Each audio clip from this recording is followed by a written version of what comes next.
Bonjour chers parents, bienvenue sur votre chaîne Entre nos parents. Aujourd'hui, cette vidéo, c'est à cœur ouvert. J'ai pour habitude de faire des vidéos d'éducation, donner des astuces aux parents concernant les enfants, comment est-ce qu'on peut soutenir nos enfants en leur développement, leur cerveau et tout ça.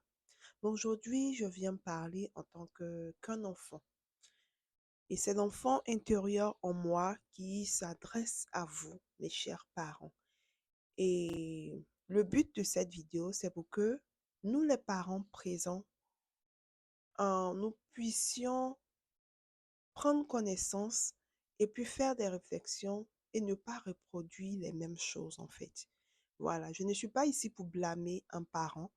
Je sais que nos parents, ils ont fait de leur mieux avec la connaissance qu'ils avaient. Et moi, je suis reconnaissante à mes parents. Mais c'est aussi important de valider nos émotions en tant que des enfants qui ont grandi. Et cette vidéo, c'est l'enfant intérieur en moi qui parle. Vous savez, nos parents aujourd'hui, la plupart, si vos parents se plaignent de votre relation, de votre comportement, n'oubliez pas de liker la vidéo, de partager, de mettre un commentaire ou de partager à quelqu'un qui en a besoin. C'est une vidéo très importante. Voilà, je viens à cœur ouvert vers vous. Nos parents se plaignent de ce qu'on ne les appelle pas. Nos parents se plaignent de ce qu'on n'a pas. On fait des choses et on ne les informe pas. Nos parents se plaignent du fait que ils sont écartés de certaines choses. On leur cache. Bon, je prends certains mots, hein. C'est pas caché en fait, mais j'utilise les mots. On leur cache certaines choses ou on vit comme s'ils n'existaient plus. Ils se plaignent. Voilà. Alors que ces parents ne font pas de réflexion. Ils ne font que attaquer. Ils ne font qu'attaquer les enfants. Ils ne font que pointer du doigt le comportement de l'enfant. Mais ces parents ne se remettent pas en question pour se demander, pour se poser de bonnes questions. Mais pourquoi est-ce que mon enfant s'éloigne de moi? Pourquoi est-ce que mon enfant ne me dit pas tout sur sa vie? Pourquoi est-ce que mon enfant n'a pas de bonne relation ou se poser, est-ce que j'ai une relation avec mon enfant? Non. Ces parents-là ne se posent pas de bonnes questions, mais ils critiquent le comportement des enfants. Je veux vous dire, la relation qu'on a avec nos enfants à l'âge adulte, quand ils sont adultes, c'est la réflexion de notre relation quand ils étaient enfants. Je m'explique. Quand on est enfant et qu'on a un parent qui n'est pas présent émotionnellement, et là, je parle d'émotionnellement. Ne venez pas me dire, oh, on a travaillé pour toi, on t'a mis dans des grandes écoles, dans des écoles de réputation, tu n'as jamais manqué de quoi que ce soit et tout. Là, je parle d'émotion. OK? Les parents qui n'ont pas été là émotionnellement pour les enfants, qui n'ont pas, c'est comme ça, non? Parce que je me perds dans mon français maintenant. Donc, si je me suis mal exprimée, c'est pas grave. Comprenez le sens de ce que je dis. Voilà. Ces parents n'ont pas été là émotionnellement. Ils n'ont pas validé les émotions de leurs enfants. Ils ont rejeté carrément. De ce fait, ces enfants, ils ont appris ils se sont recroquevillés sur eux-mêmes. Ils ont appris à se débrouiller d'eux-mêmes. Ils sont devenus, pour certains, ils sont devenus parents d'eux-mêmes. Ils sont devenus adultes à un âge immature où ils avaient besoin de quelqu'un. Ils ont dû compter sur eux. Ils ont dû prendre soin de leurs frères. Ils ont dû vraiment être parents malgré leur jeune âge. Et quel message cela donne? Je peux me débrouiller moi seul. Je peux tout faire moi seul. Je ne peux pas compter sur quelqu'un. Je n'ai pas d'appui.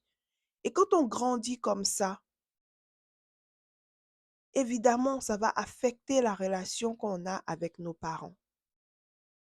Être parent, ce n'est pas pouvoir aux besoins physiques, aux besoins fondamentaux, c'est-à-dire donner un toit, donner à manger, mettre à l'école et ça s'arrête là. Non, la parentalité ne s'arrête pas là. La parentalité va au-delà. Un enfant a besoin que son parent valide ses émotions. Un enfant a besoin que son parent lui dise: «Je suis là, nous sommes ensemble, je suis là, n'aie pas peur, je te tiens la main. Si tu tombes, on se relève ensemble. Les erreurs sont normales ou sont normales, une erreur. Les erreurs sont normales et je suis là pour te guider.» Et l'enfant est rassuré, l'enfant se sent en sécurité. Mais quand un enfant dit à son père: «J'aimerais tellement passer du temps avec toi. J'aimerais être heureux avec toi. J'ai peur quand tu rentres à la maison.» C'est-à-dire quand le papa même rentre à la maison, tout le monde se disperse au salon. Ou quand le papa est là, il crie, il s'énerve, ou il tabasse les enfants, il est violent au point, il tape ou il blesse, ou les enfants même se retrouvent dans des états où ils n'ont pas, ils ont des problèmes psychiques. C'est traumatisant pour les enfants. Tu es un parent et tes enfants ont peur de toi. Ça, ce n'est pas la bonne parentalité. Tu n'es pas sur la bonne voie. Tu es un parent, ton enfant ne peut rien te dire, tu n'es pas sur la bonne voie. Et quand on grandit, l'enfant ne restera pas enfant tout son temps, toute sa vie. L'enfant, il va grandir. Il va grandir. Le parent, il va oublier tout ça. Il va se dire: «Je fais tout ce que je pouvais faire comme un père, je fais ceci», ou bien comme une mère: «Je fais ceci, je fais cela.» Mais l'enfant, il n'oubliera jamais. Ça ne veut pas dire que cet enfant est rancunier, mais il internalise tout ça. Cet enfant se retrouve dans des relations toxiques. Ou parce qu'il a appris que ses émotions ne sont pas valides, ou il est là pour faire plaisir aux autres. Il a peur, il est dans sa propre maison, il marche comme ça pour ne pas marcher sur le pied de son parent, sinon on va le tabasser ou bien truc. Il a appris à faire plaisir aux autres et à supprimer ses émotions. Il se retrouve dans des relations toxiques où c'est comme ça qu'il se comporte et il pense que c'est ça qu'on appelle amour. Faire plaisir aux autres, s'oublier, avoir peur ou bien s'énerver parce que c'est ce qu'il a vu à la maison. Comment est-ce qu'on exprime ses émotions de façon malsaine? Et se dit que c'est comme ça. Et quand il grandit, ça devient problématique dans la société, même parfois dans les entreprises dans lesquelles il travaille. Mais après, quand il se retrouve et il se rend compte que non, il y a quelque chose qui ne va pas chez moi. J'ai besoin de guérison. J'ai besoin d'aide. Et il commence à travailler sur ses émotions. Il commence à apprendre à s'aimer. Il commence à être sa priorité. On trouve qu'il est orgueilleux. On trouve qu'il est rancunier. On trouve qu'il n'est pas reconnaissant. Parce que là, il commence à protéger sa paix intérieure. Il commence à protéger sa santé mentale. On trouve que ce n'est pas un bon enfant, il n'est pas reconnaissant. Chez parents, faisons des réflexions, faisons des introspections. C'est très important. Comment tu as grandi? En fonction de comment tu as grandi, comment tu veux éduquer ton enfant? Est-ce que tu as aimé? Moi, à chaque fois que je veux parler à mon enfant, je me demande, est-ce que si c'était moi à sa place en tant qu'enfant, est-ce que c'est comme ça que moi j'allais aimer qu'on me parle? Est-ce que moi j'ai aimé ça comme mon père ou ma mère me traitait comme ça? Non. Donc je ne veux pas répéter la même chose et je change de tactique. On me trouve trop douce ou je ne suis pas assez autoritaire avec mon enfant, mais c'est mon choix. Je sais quand je dois être autoritaire, je sais quand je dois être douce parce que j'ai appris ce que c'est que l'intelligence émotionnelle. Et pour moi, être émotionnellement intelligent, c'est très important dans la vie. C'est même plus important que être intelligent au niveau intellectuel, pour moi. Vous comprenez? Donc, j'envoie ce message à tous les parents qui pensent que leurs enfants sont ingrats ou quoi.